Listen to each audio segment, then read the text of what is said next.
Welcome to the Whistleblower Newsroom. I'm Christina Borgeson. Since we all began staring down the double-barreled shotgun of possible food shortages and an economic recession or even a depression that President Biden alleges is because of the sanctions put on Russia for invading Ukraine, economists, financial analysts, and other money experts have been publishing their analyses of what they think is going on. My guest today is one of those experts, a banking expert to be more precise. In her article titled, quote, "The Coming Global Financial Revolution, Russia is Following the American Playbook," unquote, Ellen Brown lays out the hidden history of the decisions and actions taken by America's leaders over decades that have led to these current unsettling times. It is an account that ultimately makes a clear case for the need for a new economic system for America and for the world, but not, says Brown, in the image of the World Economic Forum's Great Reset Plan. Ellen Brown is the founder and chairman of the Public Banking Institute, a nonpartisan think tank devoted to the creation of publicly run banks. She is also the president of Third Millennium Press and the author of 12 books, including the well-known Web of Debt and another book titled The Public Bank Solution. She has published more than 200 articles that have appeared in the New York Times, Huffington Post, Asia Times, Counterpunch, and elsewhere.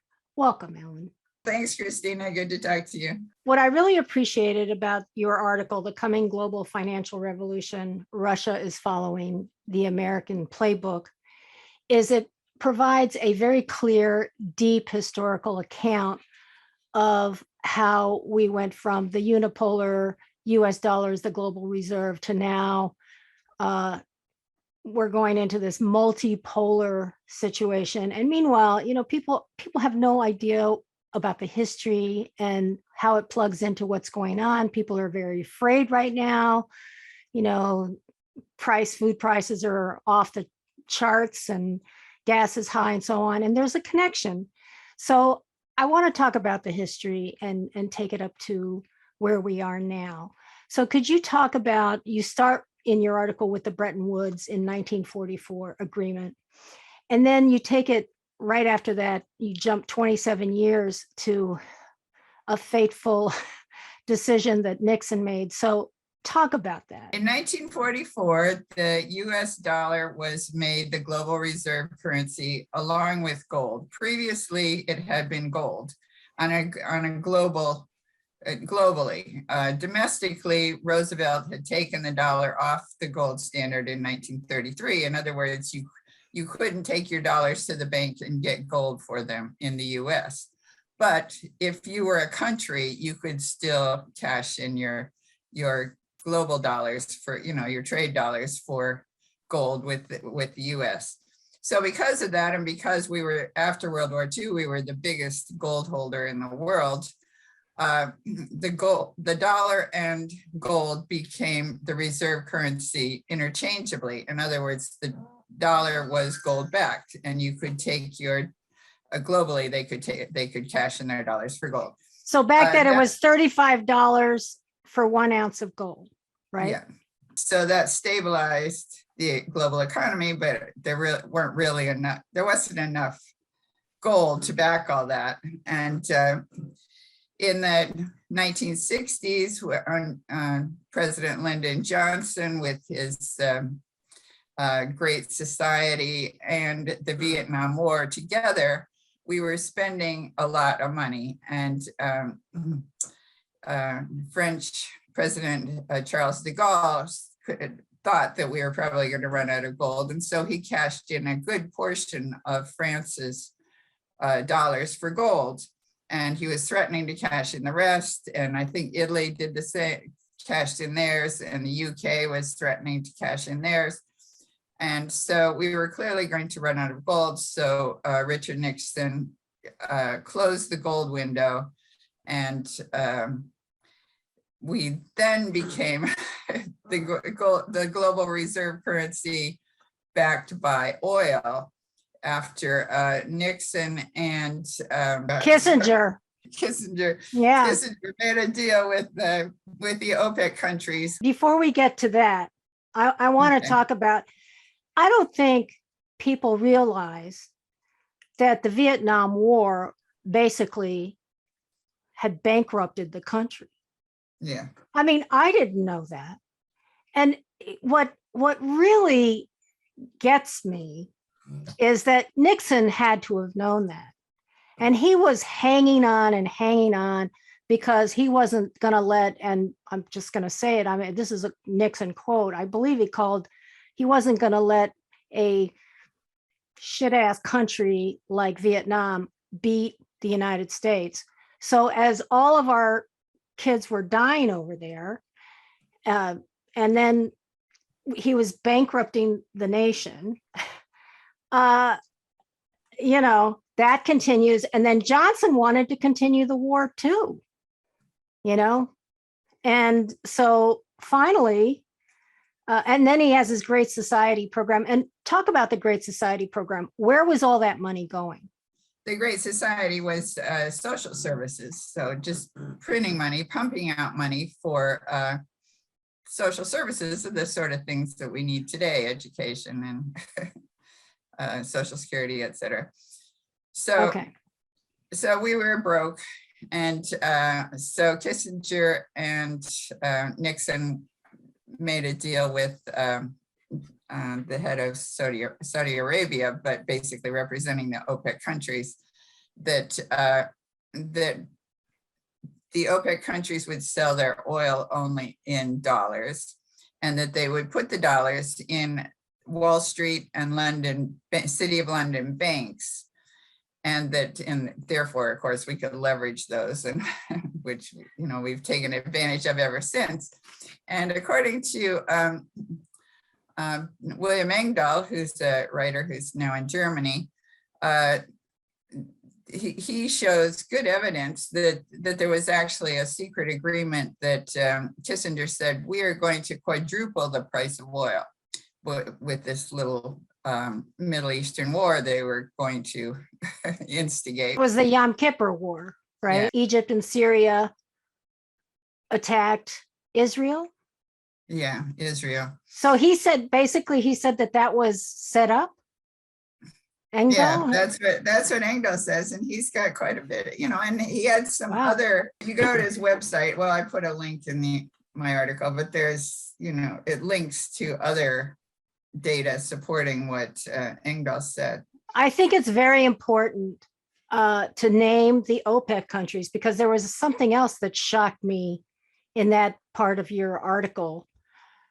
The United States, in exchange for them going on the dollar, selling only in the dollar, buying and selling oil on the dollar, the United States committed to militarily protecting these countries. And we're talking about Algeria, Angola, Equatorial Guinea, Gabon, I don't know how you say it in English, Iran, Iraq, Kuwait, Libya, Nigeria, the Republic of the Congo, Saudi Arabia, the United Arab Emirates, and Venezuela. So do you think the American people knew that? Hey, we will go to war for you. I was around at the time, and I certainly didn't know it, but yeah.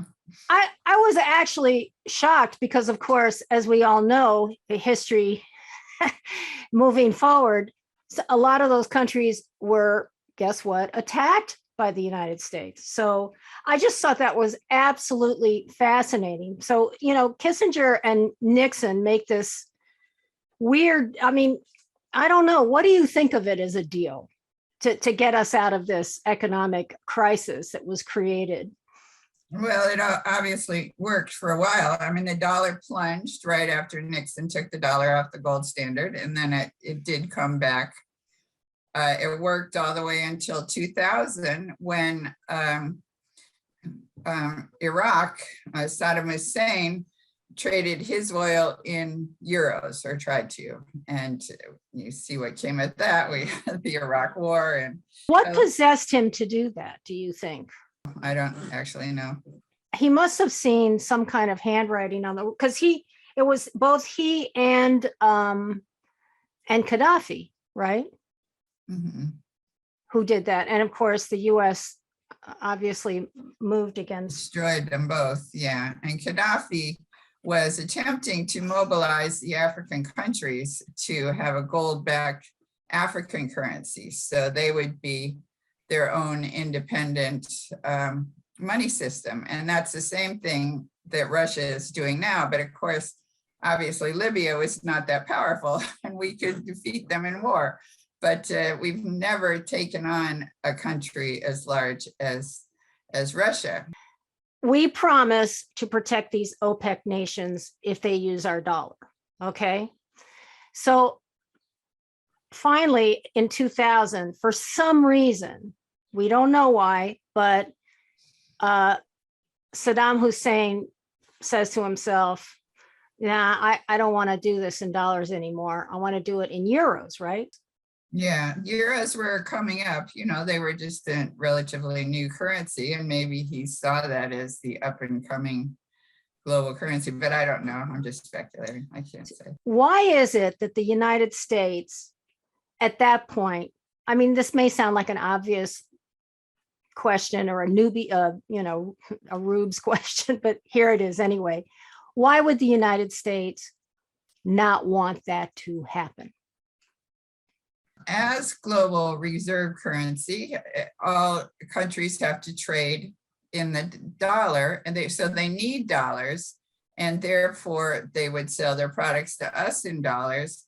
And what are they going to do with the dollars if they don't need our products? I mean, of course, they bought some of our products, but they would also use our dollars to buy US federal debt, because that would pay them a little interest. It's a place they could stash their dollars and earn a little interest. So that's what they did. So basically they were funding wars that in the end were wars against themselves. That's the insane part of this that I didn't really know about. So it would actually be good for us to get out of that deal. I mean, you can see it both ways. Will it hurt the American economy? Of course, in some ways it will. But in the end, in the long run, we're better off. Well, I mean, backing our dollars with war. The problem is that you've got a gigantic military industrial complex making huge amounts of money off of the arms and the oil. So, right. I mean, it's interesting to me, and I think that's one of the problems this country has had and continues to have, are these decisions that are made based on protecting those interests. There's another very interesting thing that happened, though, in 2001 after 9/11. Before we get to that, though, Israel, our support for Israel could not have been sitting well with the OPEC countries, right? Do you think that's one of the reasons why they would want to get out of, like Saddam Hussein would want to get out of this? Yeah, that's a good, it sounds likely, yeah. And Libya. Yeah, I mean, and so I can't say, I'm sorry, it's not, my area of expertise is actually money and banking, not geopolitics. Well, they're linked a lot. And so I'm trying to figure out, okay, so you wrote that before the Russians, Sudan, Libya, and Egypt tried to set up a new gold-backed financial system outside of the IMF and World Bank. And now, how is the IMF and the World Bank, how are they viewed by these countries and by countries around the world? That was actually Libya that tried to set up their own system. I think Saddam was already. Oh, I thought they had it was an African system that Gaddafi was attempting to set up. Oh, okay. And he was trying to bring in Sudan global, and okay. But it would be multipolar. Yeah. Right. Sudan, Libya, and Egypt, right? They were all African countries. So in 2001, something interesting happens, though, because after 9/11, Bush brings on that, what was it called again? It was where the United States would not allow any country to do business using dollars with any other nation that the United States considered to be an enemy or a terrorist nation around the world. Remember that? Right. I don't know a specific word for it. It was kind of a shocking thing to the world because basically it undermined the sovereignty of of nations around the world. And I think what's more serious for us is it's undermining the dollar, because the dollar is backed by nothing but the full faith and credit of the United States. Now, if you can't trust us to pay up, to give you value for your dollars, what good is it? It used to be backed by gold. Now it's backed by trust. And the trust, it had been broken numerous times before, but on a smaller scale. But now with Russia, this is pretty major trust breaking, and China is now leery and India is leery. All these larger trading partners are now leery to accept the dollar, because they don't know that the dollars are going to be good for anything. We might sanction them in the same way. The full faith and trust of the United States backing the dollar. I mean, actually, in real terms, it was backed by oil, right? After gold. The petro ruble will be backed by oil or gas, because it's Russia's own gas, Russia's own oil, Russia's own grain, gold, whatever it is that they want to. But in our case, we were backing it with Middle Eastern oil. I mean, of course, we had our own oil, but the reason for its strength was the fact that other countries were required to trade in oil trade in dollars if they wanted to get oil. You see what I mean? It was something happening on the other side of the world that arguably we should have had no control over. Let's move forward to now. I mean, did anything else happen in the interim that we should know about before we get to this Russia-Ukraine situation? Well, there have been various small sanctions on smaller countries. And Russia also was sanctioned in 2014. I mean, that was the start of the sanctions. But, now it's only really exploded right now.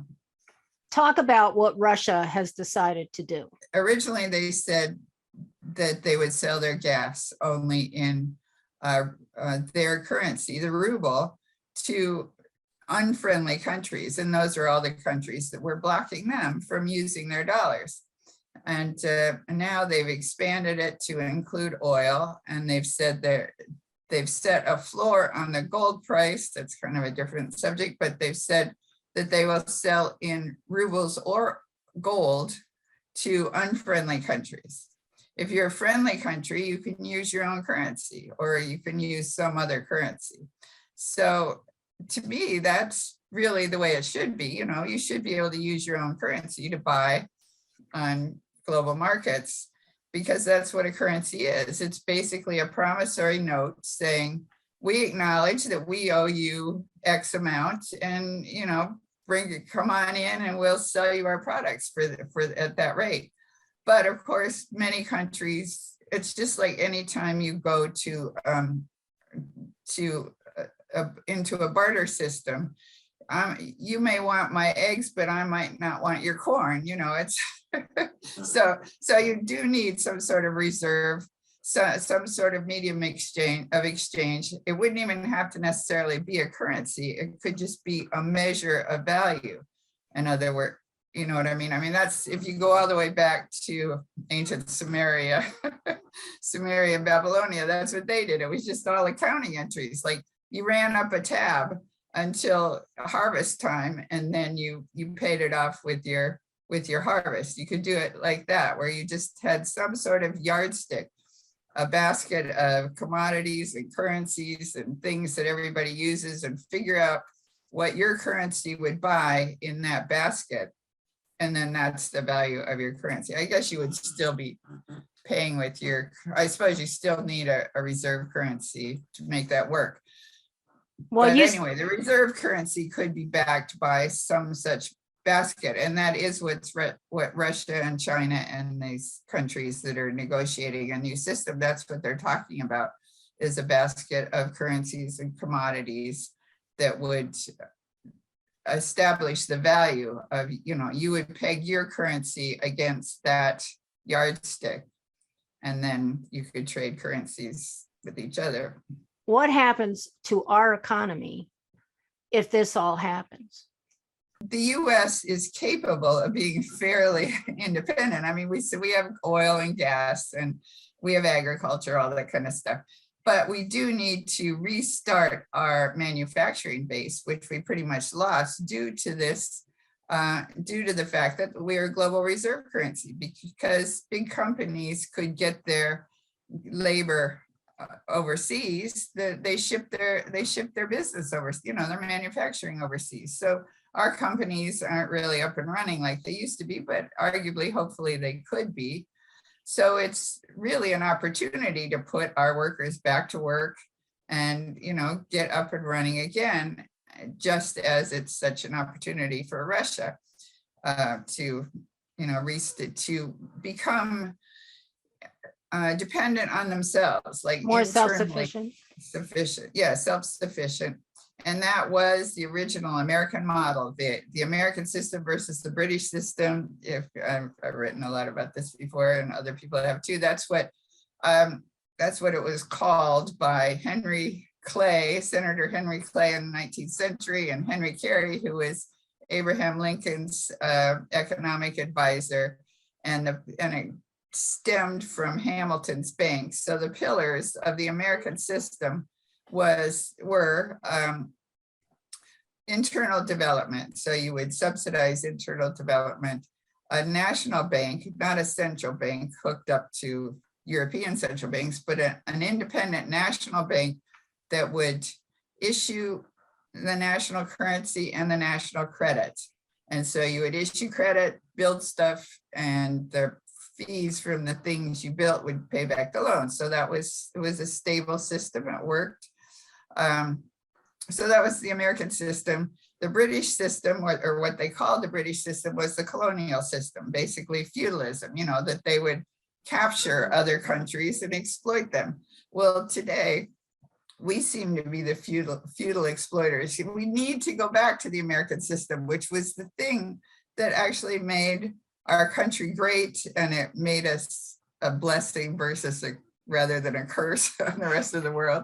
And the other, China did it, Russia did it, Japan did it. Other countries picked up on that model. They saw that it worked and they did the same thing.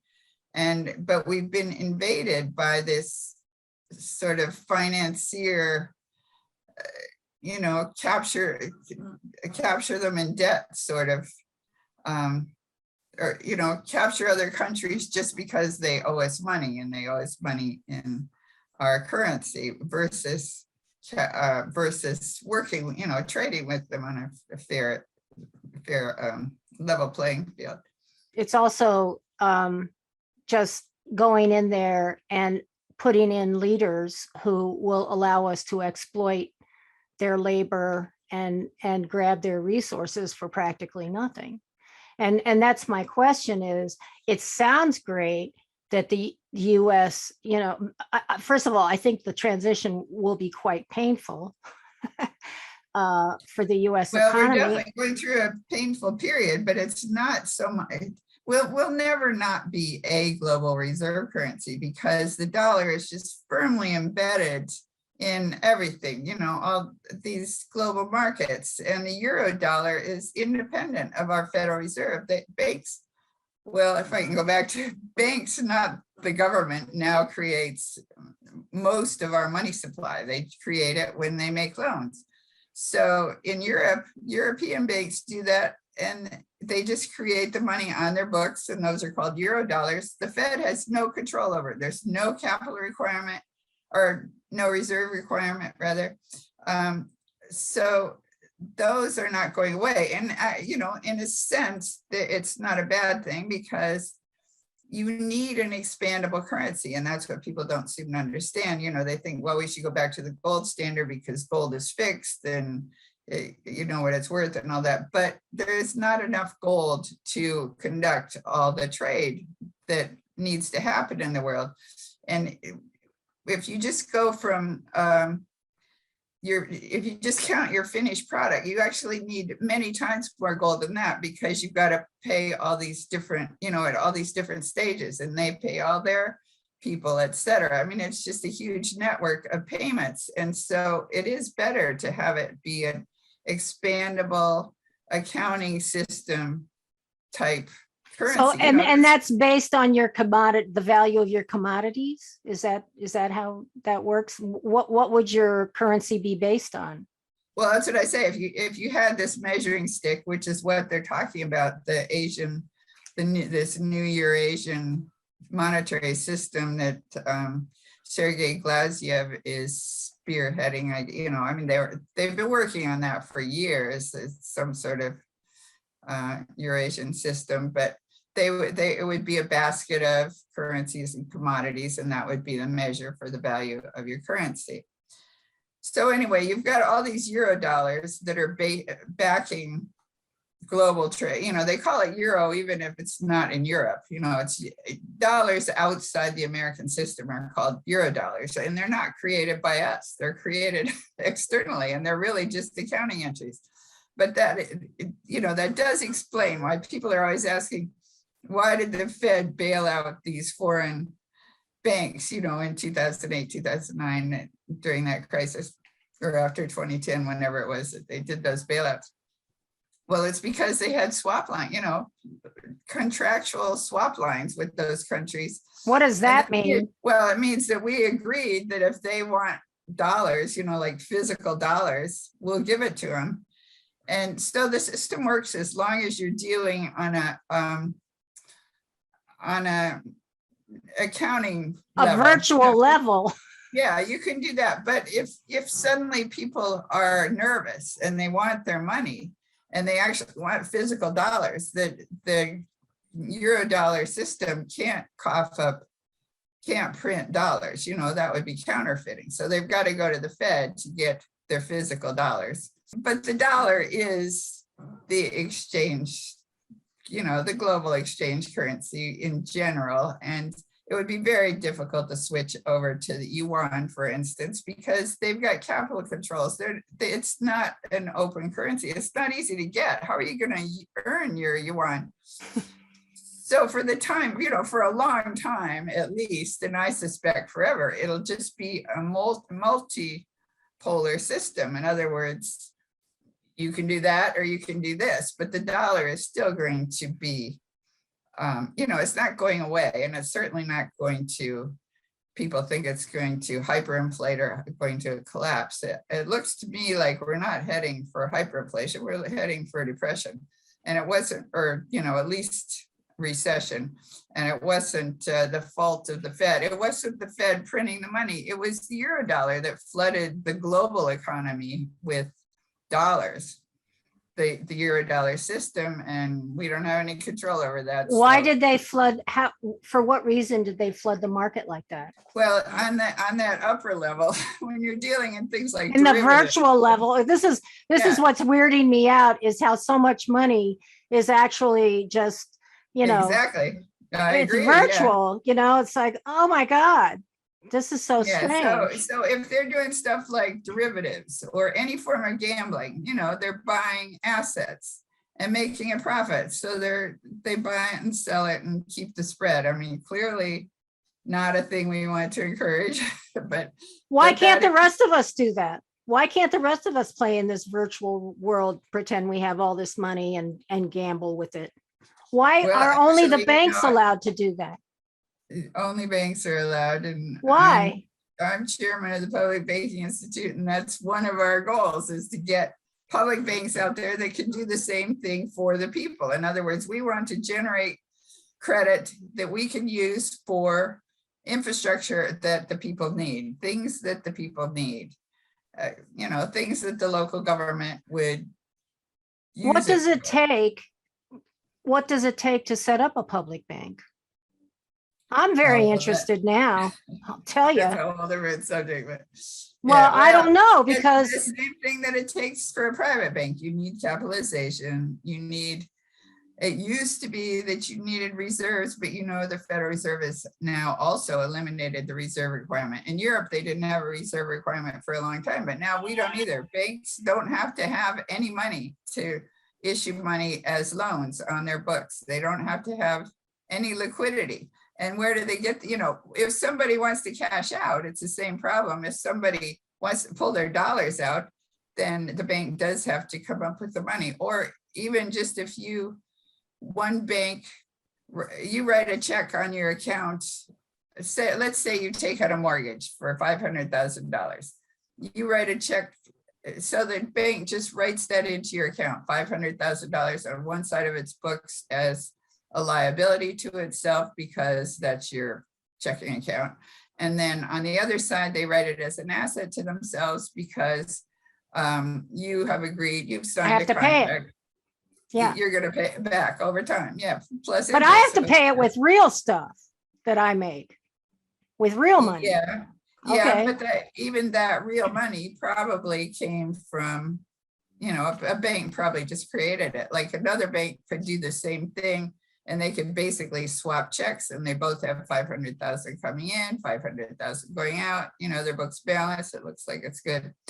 But when you write your check, your $500,000 check to another bank, to your seller in another bank, the first bank has to come up with 500,000 somehow, but they don't have to have the money to start with when they make the loan. And they can come up with the money. Ideally, of course, it's with their deposits, but it's not your deposit, it's somebody else's deposit. Right. It's just the liquidity they have in the bank. But if they don't have the liquidity, they can go to the repo market, which is overnight loans or short-term loans, like 2 weeks or whatever, but they can just keep rolling it over and over and over. And that's why you hear about these periodic repo crises, like when repo went to 10% in September 2019. I don't know if you remember that, but it was considered a big deal.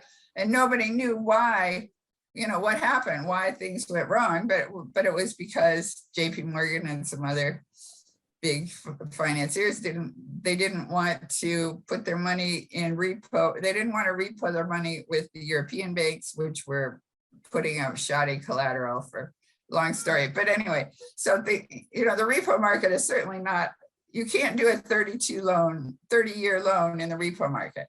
You've got to be able to count on it being there day after day or week after week or whatever, how long your short-term loan is. And if it's not, you're screwed and you've got to pay whatever interest rate they want to charge. It used to be that banks would borrow from each other, and that was called the Fed funds market. And that's where, so banks would, that's what the Fed has control over, the interest rate. So currently, that interest rate is 0.5% and it was 0.25%. So it's almost free. You can almost get free money from the other banks. But again, the other banks in 2008, 2009, they became afraid of putting their money up because after Lehman Brothers crash, et cetera, they didn't trust the other banks. And that's why the repo market became the dominant thing, because when you repo, you put up something for security.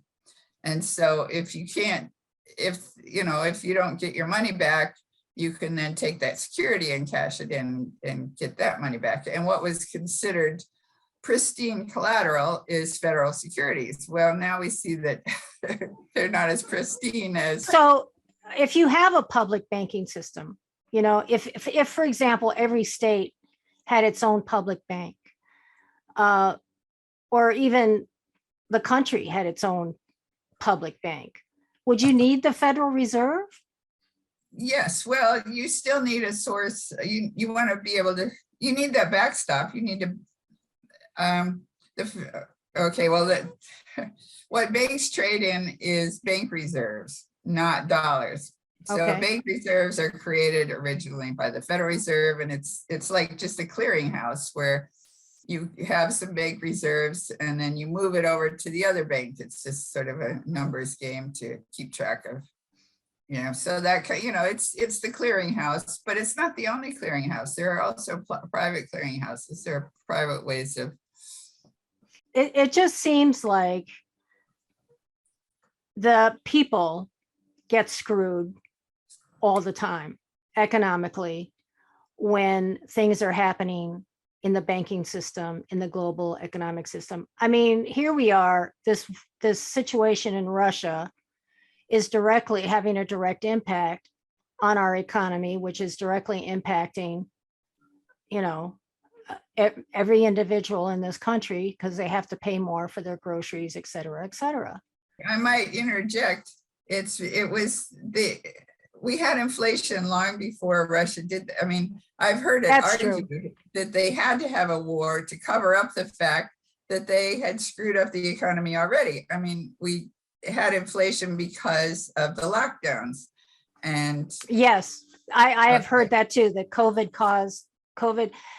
But I mean, think about that for a and minute, the supply Alan. chain problems that, which are also regulatory problems. So government screwed up, and to cover the way they screwed up, I They mean, we're created a now blaming war. Russia, but it's not really Russia that's responsible for, I mean, it is this last leg of, but it wasn't really Russia that triggered the inflation. It I was mean, our it almost feels like Vietnam deja vu all over again, because, even though they say that we're not involved in this war, obviously we're putting a lot of money into this war. We're sending over armaments.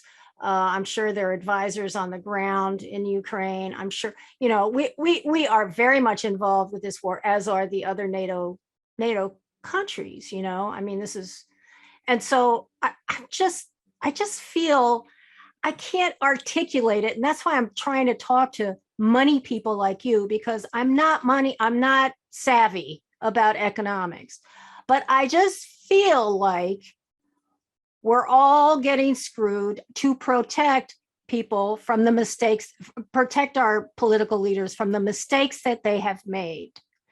And we're being told, given this narrative, as you just said, oh yes, all this, the empty shelves are as a result because of this war going on. And I'm just like, what is going on, and what is going to happen to actually the us? empty shelves are because of the Green New Deal and this whole, we don't have oil because we shut down the oil pipeline. And do you know they're actually piping carbon dioxide from Louisiana to North Dakota in a pipeline that's taking a lot of farmland out of commission.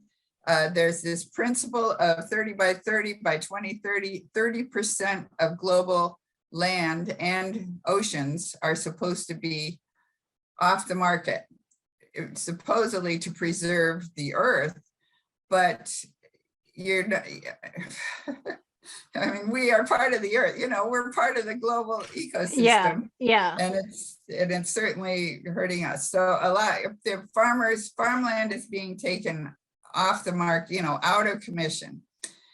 And that is a government policy, supposedly, because carbon dioxide, well, I shouldn't even get into that, but I want you to, because I'm trying to figure, I feel like we're being driven. Okay, go ahead. It's water vapor. Water vapor is what heats the earth, and carbon dioxide, plants need carbon dioxide. They thrive, and you cut off the carbon dioxide and you've starved the plants. It's counterintuitive, even the carbon, that we should have this war on carbon dioxide. But that's where, I mean, clearly it would be nice to get rid of pollution and stuff, but there's no way we're going to switch over to everyone driving an electric car. First of all, I saw where I think new cars in general, or was electric cars, are like $56,000 now. There's most people, can't afford that. First of all, we've now shot ourselves in the foot for things like for all those rare earth minerals that you need to make these batteries. The batteries themselves are highly toxic. I mean, they're more toxic than the things we're supposedly taking out of the atmosphere. And to do acres and acres of solar farms is taking regular, farmland out of commission. It's not attractive. And there's no way, those solar panels themselves are toxic, or they use toxic stuff, or they're mining that stuff uses child labor. It's like totally things we don't approve of. So we're getting into doing stuff that we, the people, don't approve of in order to avoid doing things that we thought we didn't approve of. In other words, it's another one of these sort of propaganda things. Well, I just feel, though, all that having been said, that this country is being third worldized. I don't know how else to put it. Oh, yeah, no, I agree. And there's that whole World Economic Forum Great Reset issue. Yes. And in fact, There's that. you know, to just, I know we're almost, just to throw another monkey wrench in the work. So I've been reading that the Federal Reserve is actually on our side in that. Like the Fed is actually, or Jerome Powell is actually standing up to Christine Lagarde and saying, no, we're not going along with that. And in various ways, we have done things that separate us, or, you know, that are actually going to bring down the World Economic Forum, or make it so that their system is not going to work. What Now, things are those? Last summer, our Federal Reserve raised the interest rate on our repo. They are a counterparty in the repo market. You know, they're now putting a floor in the repo market. So they set it at 0.5, which was in Europe, it was 0.25. So here it was raised to 0.5.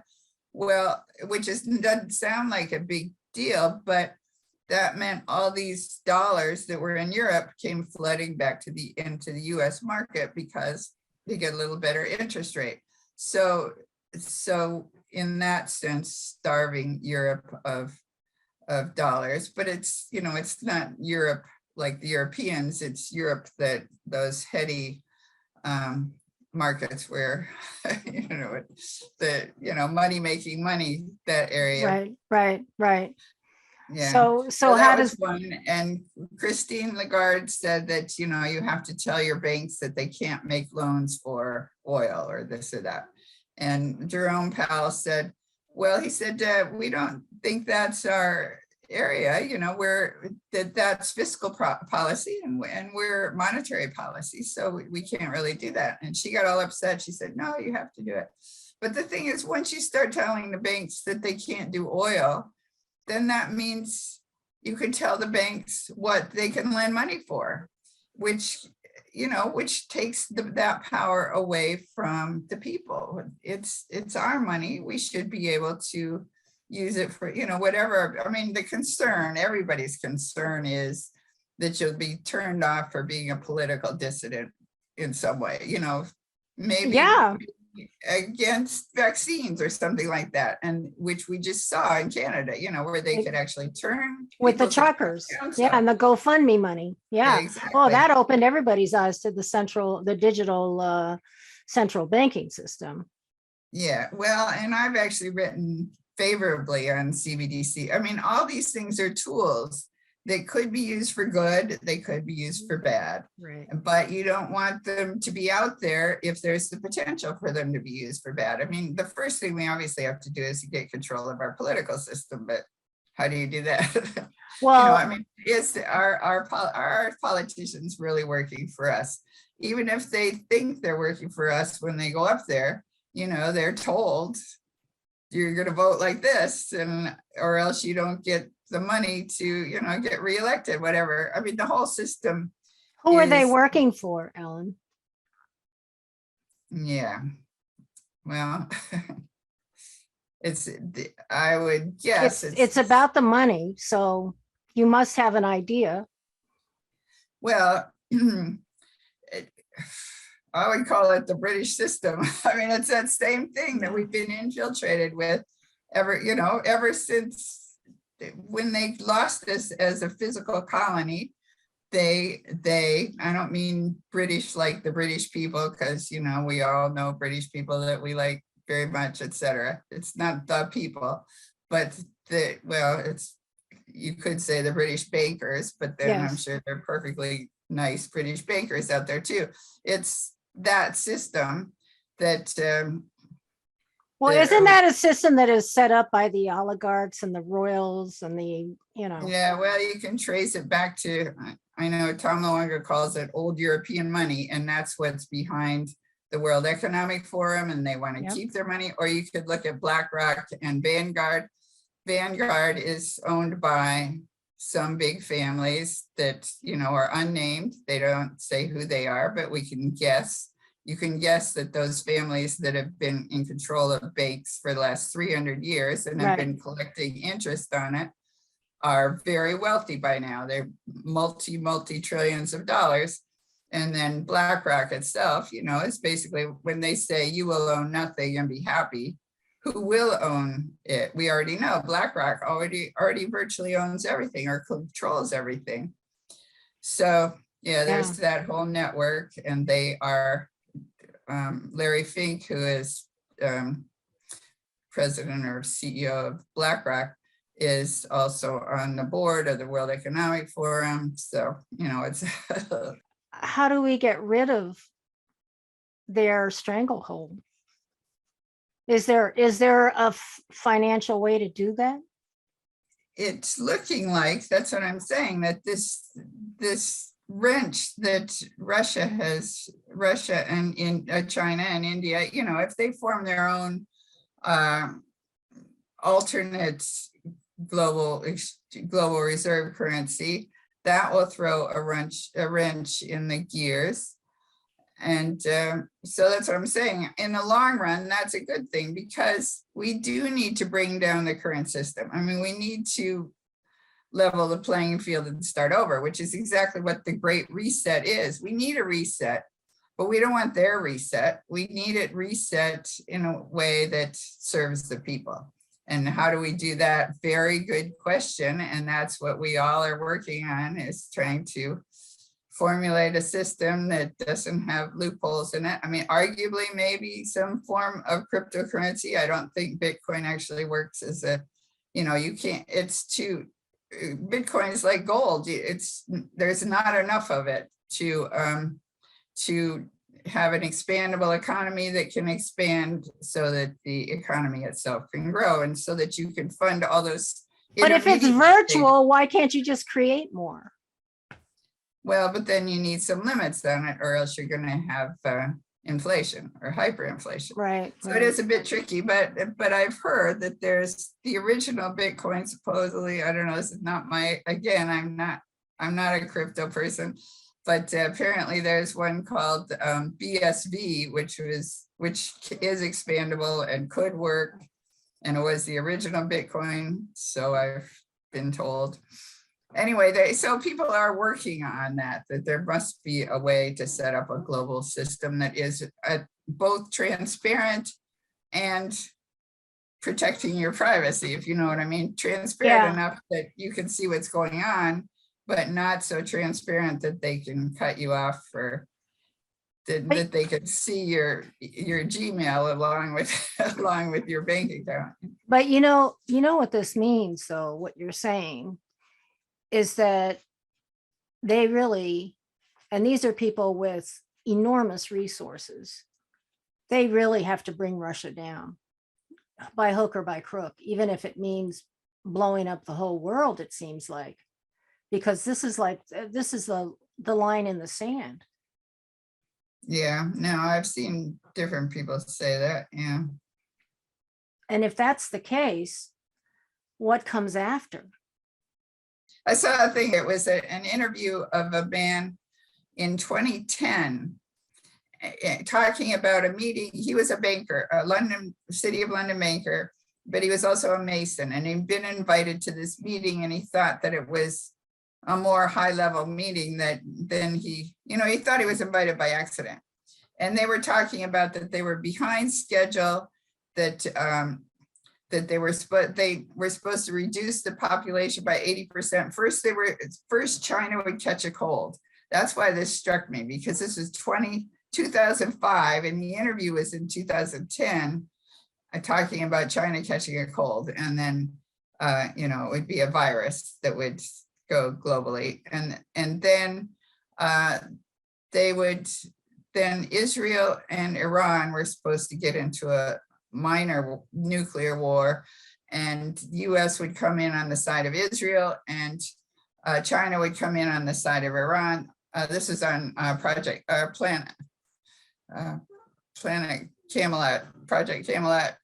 Anyway,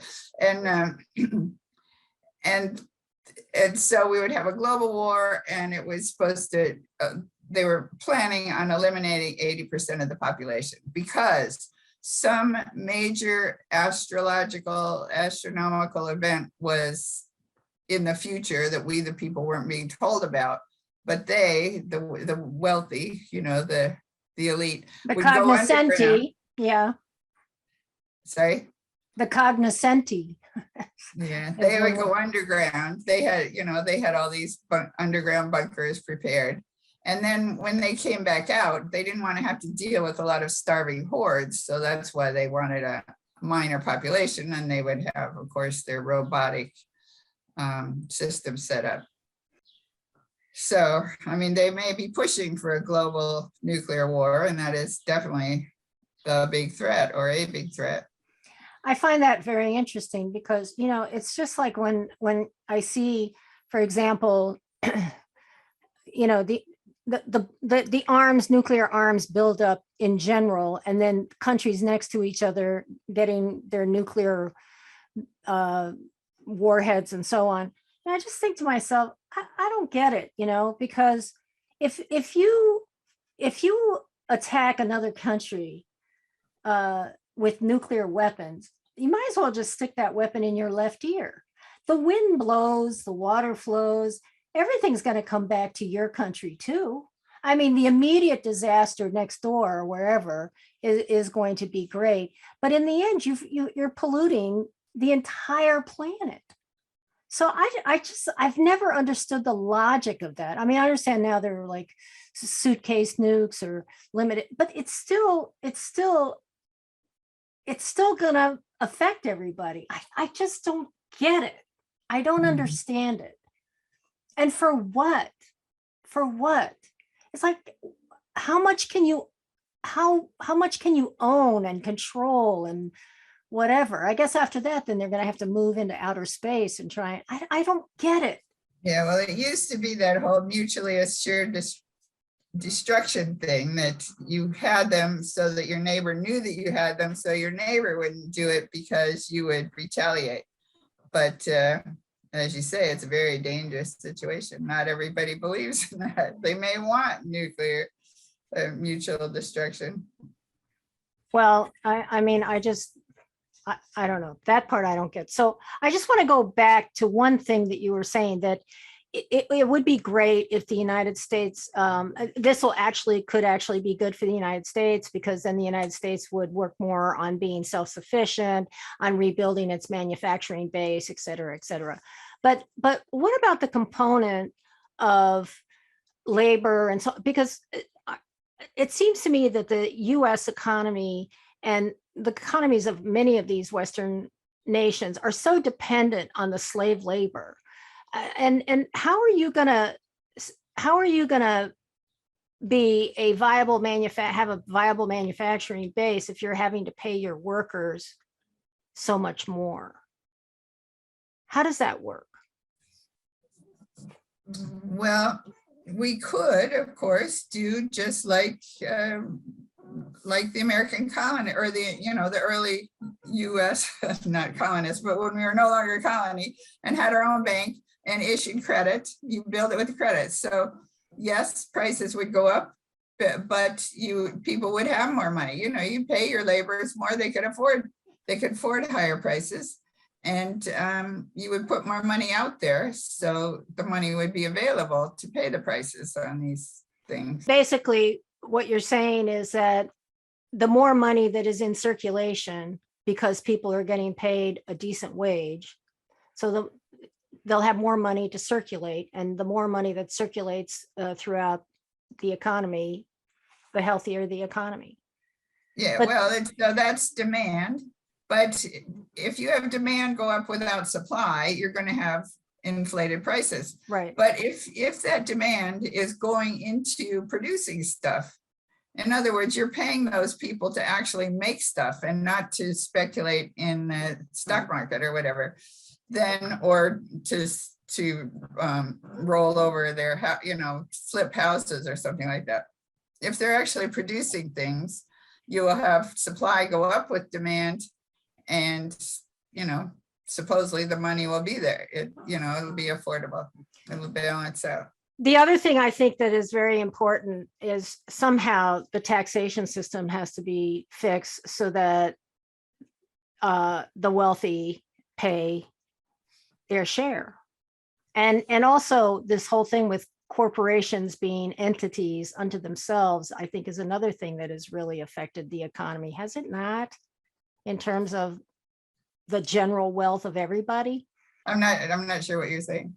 That's what I'm saying is if it were, if we had a system where it were one man, one vote, and corporations could not be considered individuals, okay, or whatever. I mean, they get all these tax breaks and so on and so forth.